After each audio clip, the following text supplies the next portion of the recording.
Bonjour YouTube, j'espère que vous allez bien. Aujourd'hui, je vous ai préparé une petite pile de réceptions littéraires sur le thème d'hiver, mais surtout sur le thème des fêtes, donc de Noël. Je prends toujours une petite minute pour remercier les maisons d'édition avec qui je collabore, qui m'envoient gratuitement ces livres-là. C'est toujours sans aucune obligation de ma part, il n'y a pas de rémunération non plus, donc toutes les critiques que je fais, je les fais 100% bénévolement, puis je les fais de façon toujours authentique et honnête envers vous. Je fais juste vous dire que ça se peut que vous entendez des petits bruits à côté de moi ou que vous me voyez regarder ailleurs parce que ma fille est ici.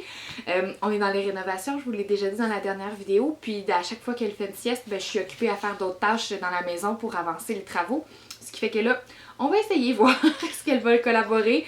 Je sais pas trop, peut-être que la vidéo, il y aura des petites coupures là, pour l'aider à s'amuser puis faire des petites pauses, mais je devrais être capable de filmer une petite partie.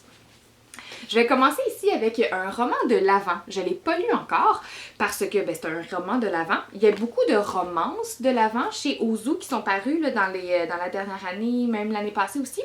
Ça ici, c'est un thriller de l'Avent et je me suis dit que j'allais le faire.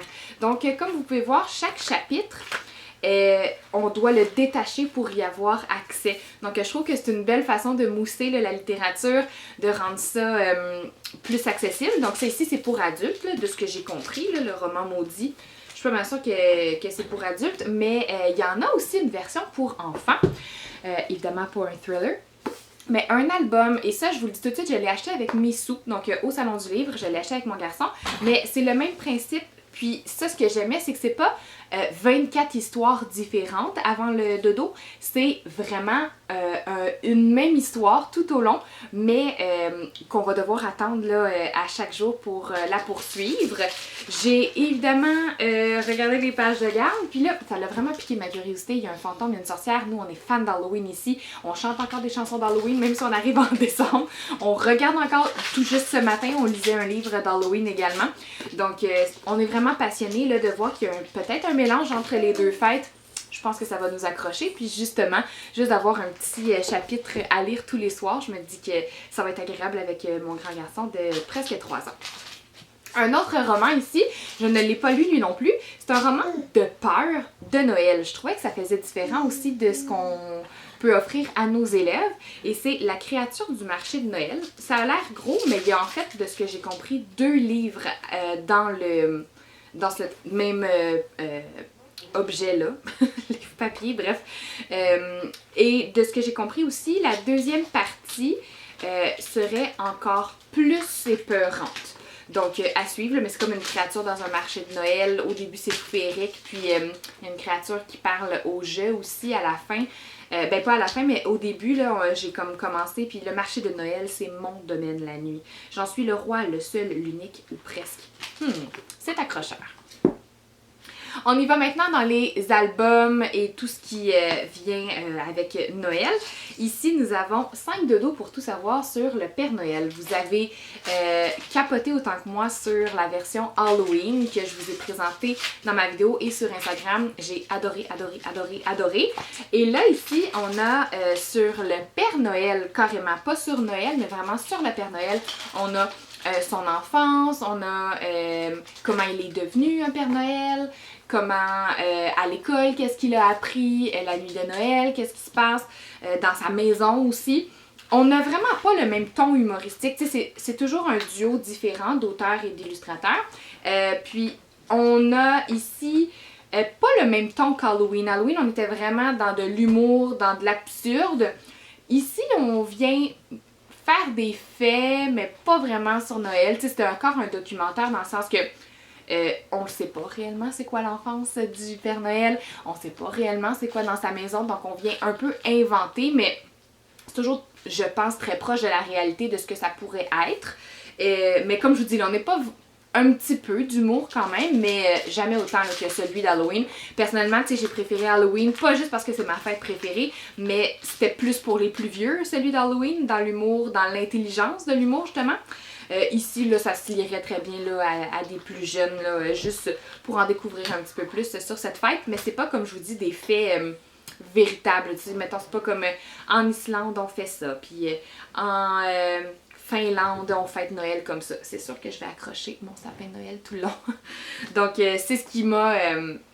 c'est ce que je pense que, dans le fond, c'est ça. C'est pas vraiment comme un documentaire pardon, sur Noël. C'est plus comme des petites informations inventées là, sur Noël. Ici, c'est une nouveauté chez Gron Québec, puis c'est sur les saisons. Donc, je l'ai mis quand même, je trouvais que ça fitait, même si on était un peu moins dans Noël, plus dans l'hiver. Mais ici, on a une maman qui presse Marion et qui presse « Allez, dépêche-toi de t'habiller, dépêche-toi de mettre tes patins, viens, on patine, puis là, t'es dans la lune. » Donc, Marion semble être une enfant très lunatique, très dans son monde, dans l'imaginaire. Mais je trouvais, tu sais, ça m'a parlé un peu en tant que maman de « Ah, c'est vrai que j'ai l'air de ça quand moi aussi je presse mon garçon avant d'aller à la garderie ou quand je le presse parce que dans ma tête, je sais que je veux faire la sieste à ma fille à telle heure puis que là, lui, il faut qu'on se dépêche, mais que là, ça peut juste jamais bien aller là, quand on est pressé en tant que parent. Mais là, on le voit dans la vision de l'enfant. Je trouvais ça mignon. Puis les illustrations sont super belles aussi. C'est tout doux. Donc, les personnages sont tout doux. Donc, c'est une nouvelle collection de ce que j'ai compris. Il y aura les autres saisons au courant, là, justement, là, des prochains mois. Chez Ozu, nous avons deux nouveautés. Donc ici, nous avons la lettre au Père Noël. Ici, ce sont deux amis qui décident pour l'hiver d'habiter ensemble, mais ils se disent, mais comment on va faire pour avertir le Père Noël qu'on habite maintenant ensemble? Donc, ils vont devoir collaborer avec plein d'animaux de la forêt pour découvrir, pour aller rencontrer finalement le Père Noël pour leur dire que leur nouvelle adresse, c'est ça. Donc, je trouvais que c'était cocasse quand même. Mais les illustrations aussi sont super douces, très mignonnes. Donc, petite histoire là, cute là, avant Noël. Alors, on poursuit ici toujours chez Ozu. Nous avons un grand album de La petite fille du Père Noël. Donc, d'abord, la couverture, c'est vraiment des illustrations de toute beauté. C'est illustré par José Mas. Regardez ici. Donc, c'est l'histoire d'une petite fille ici qui ne retrouve plus son petit lapin. Regardez, les illustrations sont comme de pleine longueur. C'est vraiment, vraiment très doux et magnifique. Puis, dans le fond, elle ne trouve plus son petit lapin et elle va demander l'aide de la petite fille pour aller le chercher dans la forêt. Dans la forêt, ils vont rencontrer plein d'animaux qui vont aussi les aider à retrouver le fameux petit lapin. Puis, on apprend pourquoi le petit lapin n'est pas revenu chez sa grand-maman, mais c'est parce qu'il a fondé une famille. Et dans sa famille, il y a un petit lapin, sa petite fille... elle a une patte trop courte, puis c'est dangereux maintenant pour la forêt, de vivre dans la forêt pour elle. Alors, la petite fille va ramener la petite lapine, laperaude, je sais pas trop comment on appelle ça, un petit bébé lapin, chez elle pour le temps des fêtes et pour finalement s'occuper d'elle.